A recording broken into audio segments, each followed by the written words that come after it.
السلام علیکم، میں آپ کا ہوسٹ عبدالمناف ایک نئی ویڈیو کے ساتھ حاضر ہوں۔ امید کرتا ہوں کہ سب خیریت سے ہوں گے۔ جنرل پروویڈنٹ فنڈ یعنی جی پی فنڈ پر یہ میری دوسری ویڈیو ہے۔ پہلی ویڈیو میں ہم نے جی پی فنڈ کی کچھ بیسک انفارمیشن پر بات کی تھی۔ آج ہم جی پی فنڈ کی اقسام کی بات کریں گے۔ جی پی فنڈ کی دو بیسک ٹائپس ہیں۔ پہلی ٹائپ ہے جی پی فنڈ ایڈوانس اور دوسری ٹائپ ہے G P fund final payment. Retirement کے بعد جو جی پی فنڈ اکاؤنٹ سے نکلوایا جاتا ہے اسے جی پی فنڈ فائنل پیمنٹ کہتے ہیں۔ اس پر بعد میں ڈیٹیل سے بات کریں گے، کوئی اور ویڈیو بنائیں گے اس پر۔ آج ہم جی پی فنڈ ایڈوانس کی ڈیٹیل دیکھیں گے۔ جی پی فنڈ ایڈوانس کی مزید دو قسمیں ہیں، ایک ہے ریفنڈیبل اور دوسری ہے نان ریفنڈیبل۔ ہم پہلے ذکر کر لیتے ہیں جی پی فنڈ ایڈوانس ریفنڈیبل کا۔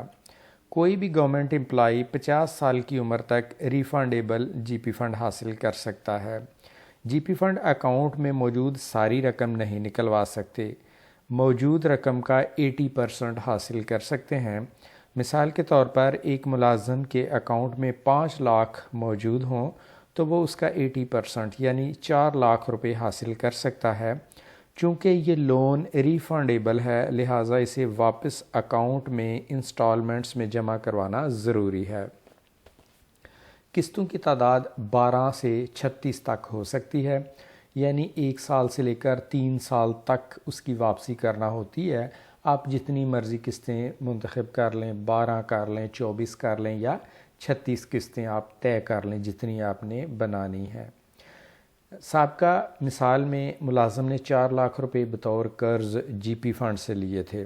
واپسی کے لیے اگر اس کی 36 انسٹالمنٹس بنائیں تو ایک انسٹالمنٹ 11,111 روپے بنتی ہے۔ 36 ماہ تک اس کی سیلری سے اتنی کٹوتی ہوتی رہے گی۔ جی پی فنڈ ایڈوانس ریفنڈیبل میں سے زکوٰۃ کی کٹوتی نہیں ہوگی۔ جی پی فنڈ ایڈوانس کی دوسری قسم ہے نان ریفنڈیبل۔ یہ ناقابل واپسی ہے، یعنی اسے اکاؤنٹ میں واپس جمع نہیں کروایا جائے گا۔ جس سرکاری ملازم کی عمر 45 سال سے 50 سال کے درمیان ہے وہ چاہے تو اپنے جی پی فنڈ بیلنس کا 80% بطور نان ریفنڈیبل حاصل کر سکتا ہے۔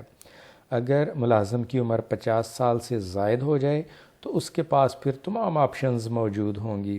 وہ ریفنڈیبل بھی لے سکتا ہے، نان ریفنڈیبل بھی لے سکتا ہے اور بیلنس کا 100% یعنی ساری کی ساری رقم لے سکتا ہے۔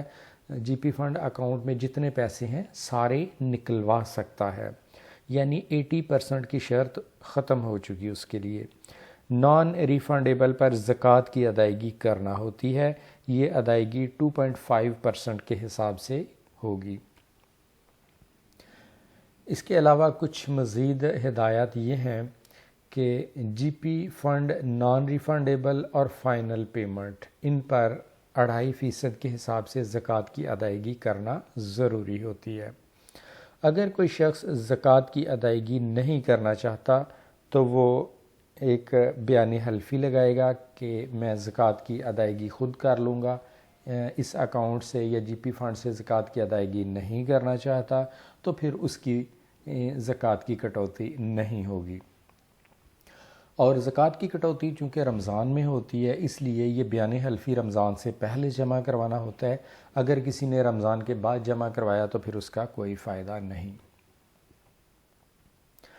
دوسری چیز یہ کہ کسی نے اگر جی پی فنڈ ایڈوانس ریفنڈیبل لیا، اس کے بعد دوبارہ سے وہ قسطیں اس کی واپس جمع ہو گئیں، اب وہ دوبارہ سے جی پی فنڈ ایڈوانس لینا چاہتا ہے تو اس کے لیے ضروری ہے کہ درمیانی وقفہ 1 سال کا ہو، یعنی قسطیں واپس جمع ہو جانے کے بعد کم از کم 1 سال گزر جائے تب وہ دوبارہ سے جی پی فنڈ کے لیے اپلائی کر سکتا ہے، اس سے پہلے اپلائی نہیں کر سکتا۔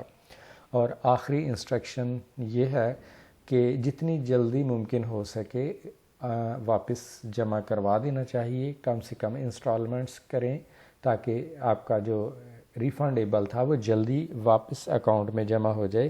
اس سے یہ ہوگا کہ آپ کا پروفٹ ریٹ ہائر ہو جائے گا، زیادہ پروفٹ ملے گا، کیونکہ ہر سال جی پی فنڈ پر پروفٹ ملتا ہے، مارک اپ ریٹ جو بھی طے ہوتا ہے اس کے مطابق پروفٹ ملتا ہے، تو واپس جتنی جلدی اکاؤنٹ میں پیسے چلے جائیں گے، جتنے زیادہ اکاؤنٹ میں پیسے ہوں گے اتنا زیادہ پروفٹ ملے گا۔ ناظرین، آج ہم نے جی پی فنڈ کی اقسام کے بارے میں بات کی۔ جی پی فنڈ پر مزید کچھ اور ویڈیوز آئیں گی۔ آج اسی کے ساتھ آپ سے اجازت چاہوں گا۔ اپنا خیال رکھیں، خوش رہیں۔ ملاقات ہوگی نیکسٹ ویڈیو کے ساتھ، تب تک کے لیے اللہ حافظ۔